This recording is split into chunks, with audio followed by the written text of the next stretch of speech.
Hello, vous allez bien?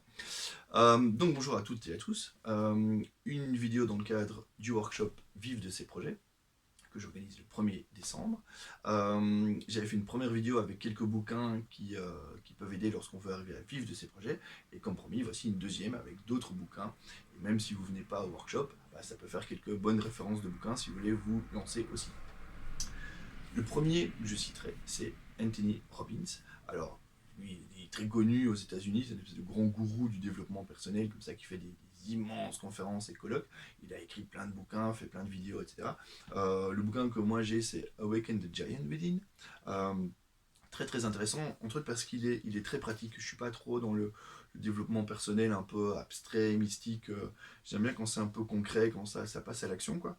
Et ici, il y a ça, quoi. Vous voyez d'ailleurs que dans le bouquin, il y a plein de pages blanches où on peut soi-même remplir des choses. C'est comme des petits exercices à faire. Euh, il y a entre autres des exercices qui sont vraiment intéressants sur les valeurs. Qu'est-ce qui a de la valeur pour nous? Qu'est-ce qui est prioritaire pour nous, on va dire? Ça permet ensuite de faire des bons choix et de ne pas se retrouver dans des situations où on est inconfortable parce qu'on a fait certains choix et puis on se retrouve voilà, dans une situation qui ne correspond pas à nos valeurs, à ce qui est prioritaire pour nous et donc on est inconfortable. Euh, Avoir une idée très très claire de ce qui est important, de nos valeurs, ça permet vraiment de nous guider dans les choix. Euh, il y a tout un travail aussi sur les perceptions, comment on perçoit la réalité, comment on perçoit les choses et comment faire en sorte que cette perception soit elle-même encourageante et qu'elle pousse à l'action plutôt qu'à pousser à ne rien faire, quoi. Il y a ce travail sur cette petite voix interne, cette inner voice. Est-ce qu'elle est encourageante ou décourageante? Il parle de empowering thoughts, donc des pensées qui donnent des capacités, quoi, on va dire en français. Et ça, c'est intéressant, c'est super intéressant aussi d'être conscient de cette petite voix, de ce qu'elle nous dit, et arriver à l'utiliser pour passer à l'action au lieu de rester dans sa zone de confort et faire toujours la même chose ou avoir peur, etc. Donc, c'est super intéressant. Vous trouverez plein de trucs sur lui sur Internet. Voilà, celui que moi j'ai comme bouquin, c'est Awaken the Giant Within. Euh, Autre bouquin, un peu c'est dans la même lignée, mais c'est une optique différente. C'est écrit par une vraie psychologue ici de Stanford, si je ne me trompe pas, qui s'appelle Carol S. Dweck. Ça s'appelle Mindset, The New Psychology of Success. Ça, c'est toutes mes notes. C'est vraiment le genre de bouquin. Robin, c'était la même chose. Et les autres dont je vous ai parlé dans la vidéo précédente aussi, c'est vraiment le genre de bouquin où on prend généralement plein de notes parce que c'est super intéressant. Et donc, en deux mots, elle, ce qu'elle dit, c'est qu'il y a deux états d'esprit. On peut avoir deux états d'esprit, quoi. Un premier dans lequel les capacités sont fixées une fois pour toutes. On a du talent ou on l'a pas. On est fort en ça ou on n'est pas fort en ça. Et donc du coup, toute confrontation, tout échec, toute critique, toute mauvaise évaluation va venir remettre en cause cette capacité-là. Et donc du coup, c'est une vraie atteinte à l'identité, à nos capacités. Si on pense qu'on est fort dans quelque chose et puis qu'on a une critique, bah, c'est vraiment une attaque. On dit mais non, en fait, t'es pas fort là-dedans. Euh, dans l'autre état d'esprit qu'elle appelle growth mindset, là les capacités sont jamais fixées une fois pour toutes, c'est un apprentissage constant, on apprend constamment. Et donc tout échec, toute mauvaise évaluation, toute critique est intéressante parce que ça permet de progresser. Donc elle explique que les gens qui ont en général le plus de succès, les grands entrepreneurs à succès, les grands athlètes, elle parle de Michael Jordan, etc., sont des gens qui sont dans cet état d'esprit-là où l'échec est intéressant. C'est ça qu'on va chercher. On va tout le temps essayer d'aller chercher quelque chose de plus difficile, d'aller un peu plus loin par rapport à sa zone de confort, pour arriver à s'améliorer, à améliorer ses capacités tout le temps, parce qu'on apprend de ses erreurs, quoi. Et donc, du coup, ça implique beaucoup de travail, etc. C'est super intéressant. C'est super intéressant aussi en tant que prof et en tant qu'enseignant, par exemple, d'être dans cet état d'esprit-là, où on se dit que l'évaluation, ben, c'est bien, c'est intéressant.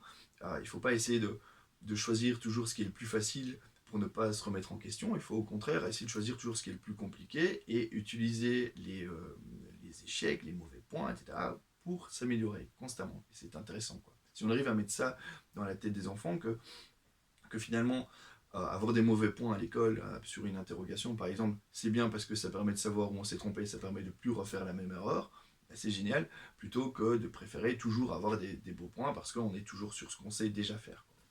Voilà, super intéressant, mindset. J'avais écrit un article, je pense, c'était déjà en 2013 là-dessus, sur mon blog, où je prenais comme exemple deux grands athlètes CrossFit, Miko Salo et Chris Piller, et je montrais qu'à partir d'interviews, vous expliquer un peu la manière dont ils percevaient les compétitions, leur entraînement, les échecs, on pouvait voir qu'ils étaient dans cet état d'esprit que donc, Dweck appelle de growth mindset. Et c'est ça qui faisait d'eux des grands champions, quoi. Et ça reste un des articles, même je pense, l'article le plus lu sur mon blog depuis le tout début. Donc je pense que ça parle à pas mal du monde, cette idée de mindset. Et puis, en fait, derrière ces bouquins-là, la philosophie qui est derrière, c'est le stoïcisme, en fait. Et ça, quand on est entrepreneur, le stoïcisme, c'est super intéressant. Si vous avez l'occasion de lire Sénèque, par exemple, ou Marc Aurèle, c'est les deux plus intéressants, je pense. Et il y a plein de petits livres qu'on trouve en poche d'eux. Si vous avez la possibilité de lire un peu ces auteurs-là, c'est super intéressant. Il y a des bouquins qui remettre un peu ça au goût du jour, comme ce bouquin-ci qui est aussi un best-seller de Ryan Holiday, The Obstacle is the Way. Voilà.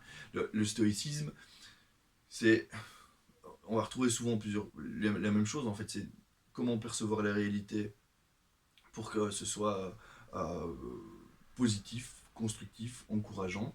Donc travailler sur cette voie interne aussi. Et puis passer à l'action, parce que le stoïcisme, c'est quelque chose qui pousse à l'action. Et puis arriver à garder cette espèce de motivation constamment, cette ligne de conduite, entre autres en utilisant les obstacles comme une manière de progresser, pas comme une manière de s'empêcher d'avancer, quoi.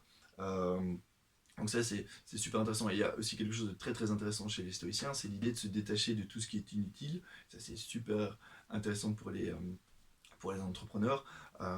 Quelqu'un comme Sénèque, par exemple, finalement, il gagnait beaucoup d'argent, il était très très riche avec son activité de philosophe et d'autres choses qu'il faisait à côté, mais c'est quelqu'un qui était capable de vivre très pauvrement, que ce soit par moment ou sur des périodes plus longues ou quoi, juste pour être sûr de se détacher des biens matériels, du luxe, etc., et de se rendre compte que du coup, on n'est pas dépendant de ça.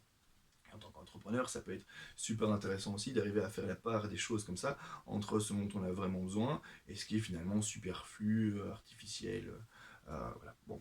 Donc, les stoïciens, super intéressant, Sénèque, Marc Aurèle, un bouquin comme celui-ci qui finalement met ça un peu au goût du jour, même si en fait le stoïcisme, c'est tout à fait au goût du jour, mais bon, voilà, c'est un bouquin plus récent. Voilà, donc Anthony Robbins, Awaken the Giant Within, Dweck, Mindset, The New Psychology of Success, et les bouquins des stoïciens. Je mettrai les références en dessous. Voilà, et puis il y a le workshop Vive de ses projets le 1er décembre. Ne tardez pas trop, il reste une dizaine de jours pour s'inscrire. Et si vous avez la moindre question, n'hésitez pas. Merci, ciao.